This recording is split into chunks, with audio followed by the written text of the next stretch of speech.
I'm a single man in my early 30s. I've got a brother who's 29, and he's already got 4 kids now. He had his first at 22, and the second followed a year later. Then the third 2 years after that. And the fourth is the most recently born a couple months ago.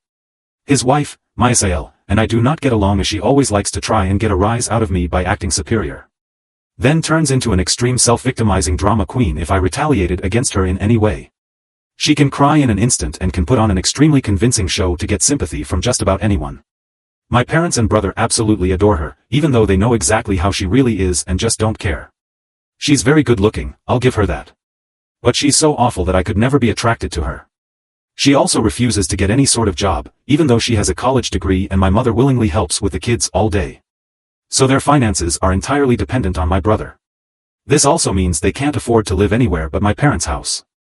And privacy is a bit of an issue with all of them under one roof in a 3-bedroom house that was built in the 60s.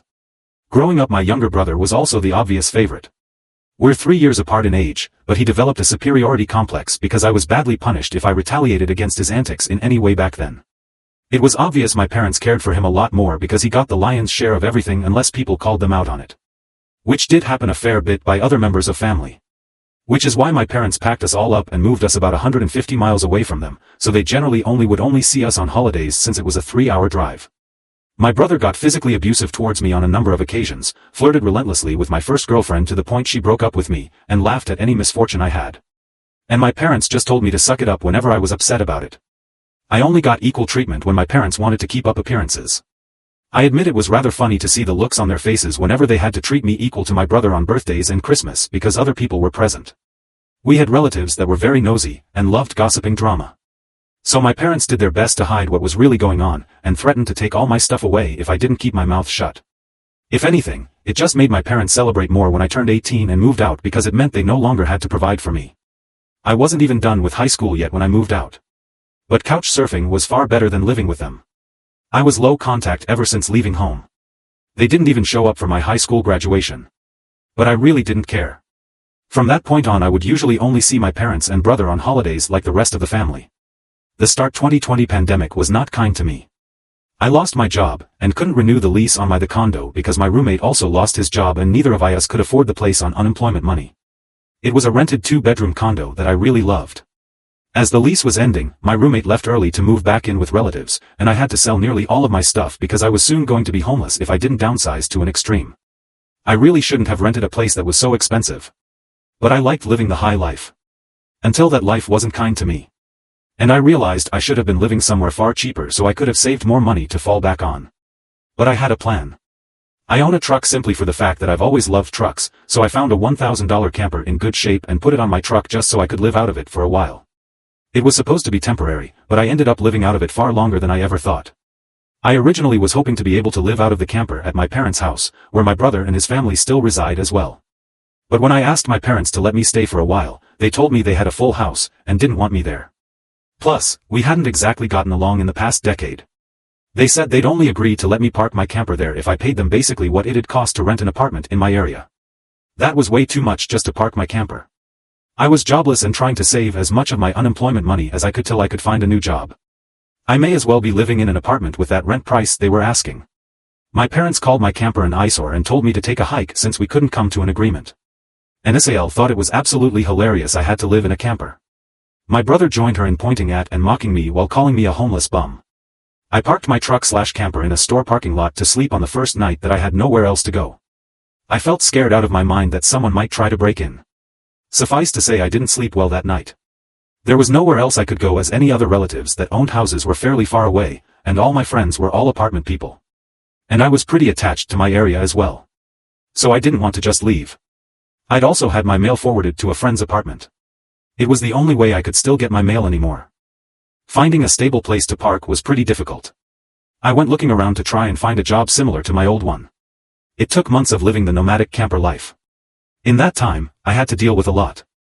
Everything from beggars and drug addicts, to people demanding I leave because my camper was an eyesore. At one point someone who told me to move claimed to be with an HOA. I wasn't even parked on a street with houses.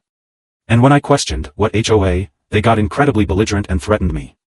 I moved my camper anyway just to avoid the trouble. In order to have a steady supply of electricity, I learned to use a long extension cord to plug in anywhere I could to recharge my camper batteries. This meant sneaking around and plugging it into an outside outlet of a random building while parked on a street. I know that's a crummy thing to do. But I had to keep my batteries charged so my refrigerator would stay cold. I had a small solar power bank for recharging my phone. But I didn't have anything like a generator. And generators are noisy and require fuel anyway. So I did what I had to do. After months of living like that, I finally managed to get a new job. I had to move to the neighboring city to find a job that didn't involve retail. I worked retail while in college and promised myself never again. Though I was nearly ready to break that promise. I was still getting unemployment money. But I had no stable place to live while receiving it. And I didn't want to still be jobless when it ran out. Plus I was bored out of my mind. I had little else to do but read, watch movies on a small portable DVD player, use my phone or laptop, and keep note of where I could park and what local public bathrooms I could use. I kind of envy that the Japanese have public bath houses. We could really use stuff like that over here. When I finally landed a new job, I practically lived in the back lot of the building by the warehouse in old employee parking spaces literally no one else seemed to bother using because they were so far in the back that the area was borderline forgotten. My boss/company owner actually liked this arrangement because I was willingly available to take any shift I could get, so long as I had enough sleep. He even let me take the camper off my truck and set it up in one of the spaces so I could drive around without it. Not exactly sure if this was legal, but no one bothered us about it. The entire time I lived back there, I didn't have to deal with many trespassers. There were a few, but the security guards escorted them out. I was pretty much on call almost all the time when they needed me, and was working virtually every day of the week. My boss let me plug my camper into the building for power and water, and I paid a small amount of rent by working for free on Sundays when no one else was in the office but the janitor and security guard. Beyond that, I usually had to shower at a friend's apartment, or at my local gym as the camper didn't have a shower in it, and only a portable toilet. And I didn't want to fill it because emptying it is a nasty chore. So I used other bathrooms as often as I could. I had a key to the warehouse, and could go in to use the bathroom there at any hour. I was even on a first-name basis with the night security guard. He's since become one of my closest friends. The camper was easy to heat in the winter with a small electric heater. Summers were not fun though. The camper didn't have AC, so I had to get a used portable air conditioner just to make it bearable. I made a lot of overtime pay, and hands-on learned some new skills from other employees. Eventually midway into this year I landed a better position in the company as a supervisor, and started making a better salary than my old job. That's when I decided I wanted a house. The scare I'd gotten from losing my condo made me realize I needed something much more stable for the long term. I looked around for something close to my work, and just 2 miles away found a 3-bedroom manufactured home on a small property. But I managed to get it for $10,000 less than the asking price somehow. I used nearly my entire savings for a down payment and got approved for a home loan. I finally didn't have to live in a camper anymore. There was enough space for me to back my truck in behind the house to take the camper off to set it up in the backyard. So I put it there as its own little building just in case I want to use it again. When I was fully settled in the house, I was dumb enough to brag about it on my book of faces. My family saw the post, and that's where this shit really starts. After a few weeks my parents and brother along with his family came to visit completely unannounced to have a tour of my home. I didn't even give them my address. So how they found out where I live, I still don't know. None of my friends have fessed up, and no prior family members visited me before that. So I wonder if they stalked me at work and followed me home or something. It really wouldn't surprise me. Once I opened the door, they practically all shoved their way in like rambunctious tourists. Then just started making themselves at home. They all kept poking around and Sil had this creepy smirk that she was repeatedly flashing me. And it was only later that I figured out why. And it made me madder than a bull on steroids that just got stung by a hornet. My parents were constantly talking about how I've got so much extra space now. And it's too much for someone like me who has no wife or kids. Sure, not now. But maybe someday, and my brother kept remarking about how there was more space than our parents' house, and my house was closer to his job too. Red flags all around, I know. Eventually my brother asked me to speak privately. Everyone else suddenly left the room and piled out onto the front porch. That's what finally made me realize they'd planned something. My brother, let's call him Dan for the sake of simplicity, said the house was too much for me alone. And I should let him move in with his family because his wife is pregnant with kid number 4. And my house is much closer to his job. He pointed out that I already have the camper, so I could just live in that outside while they live in the main house. And I'd like to point out that Dan never once spoke of offering rent. Mind you, he's got a good job. He also started talking about how there would be changes, and even curfews. And that I couldn't just walk in at any time without prior notice. If it weren't my brother, I'd think the person I was talking to had lost their mind. But Dan lost his marbles long ago thanks to our parents treating him like he was the center of the world. I tried to speak, but he kept talking over me as if I had no say in the matter. There was no way in hell I'd rent my house or parts of my house to him. Other people maybe, just so I can pay the mortgage off more easily. But certainly not him, or his nasty wife. I've heard of this exact kind of situation in videos online many times. And never once did I think I'd actually live it because I thought it so ludicrous. But my parents, brother and Sil do all fit the bill for a bunch of narcissistic entitled crazies. So I picked up my phone and set it to start recording. Then just held on to it. Dan didn't even seem to care or notice that I'd done this, and just sat there with his arms waving around while talking about all the reasons of why he needed my house. Then went from saying that to acting like it was a done deal and trying to reach out his hand to shake mine. That's when I finally showed my backbone and said, hell no. And I said it loud enough that Dan stumbled backward for a second. I'd rarely ever raised my voice to him on that level because I was punished by our parents whenever I did. But this was my house, not theirs. My spine can be as shiny as it wants here. I stood up and then told him that my house was not up for grabs. And acting like I'll let him move in just because they want it, won't make it happen.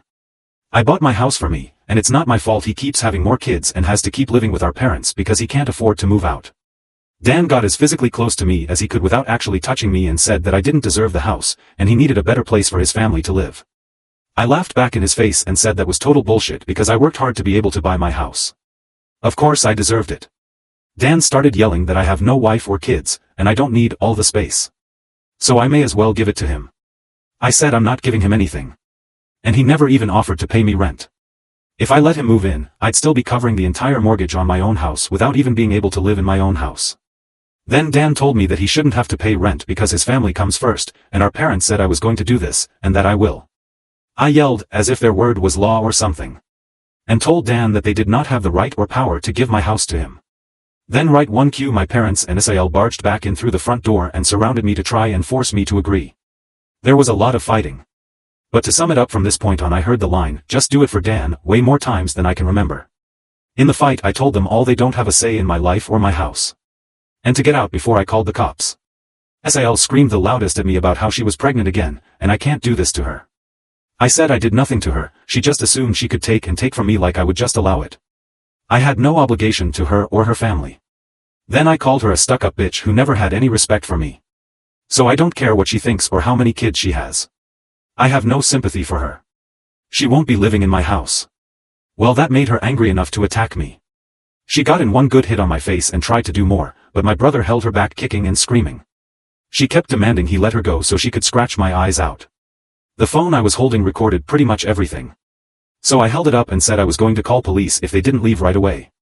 My parents told Dan they were leaving. Then my mother said that I had a week to come to my senses. I told her I won't be, and to not come back.